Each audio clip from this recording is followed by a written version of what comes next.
نحمد ونصلي على رسوله الكريم اما بعد فاعوذ باللہ من الشیطان الرجیم بسم اللہ الرحمن الرحیم اللہم صلی علی سیدنا و مولانا محمد معدن الجود والکرم وآلہ وبارک وسلم وصلی علیہ الحمدللہ رب العالمین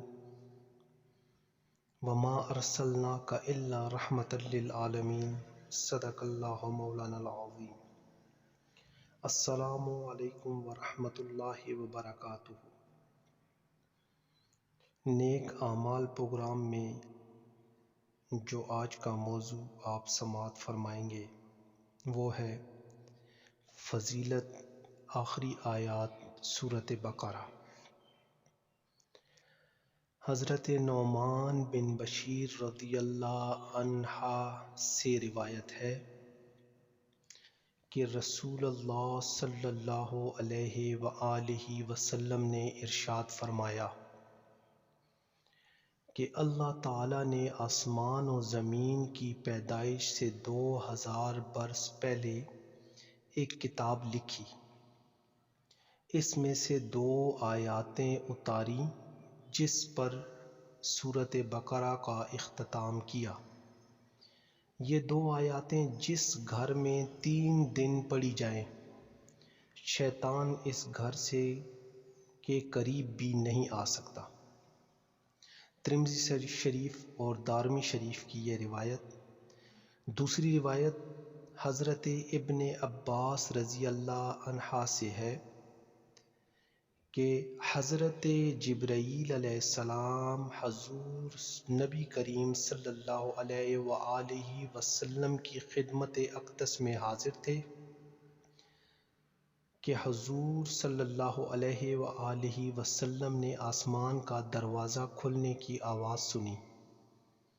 آپ نے سر اٹھایا اور فرمایا، آسمان کا یہ دروازہ آج سے پہلے کبھی نہیں کھلا۔ اس سے ایک فرشتہ نازل ہوا تو آپ نے ارشاد فرمایا، یہ فرشتہ بھی آج سے پہلے کبھی نازل نہیں ہوا۔ اس فرشتے نے سلام عرض کرنے کے بعد کہا، آپ صلی اللہ علیہ وآلہ وسلم کو ان 2 نوروں کی بشارت ہو جو آپ سے پہلے کسی نبی کو نہیں دیے گئے، ایک فاتحہ یعنی الحمدللہ اور دوسری سورہ بقرہ کی آخری آیات۔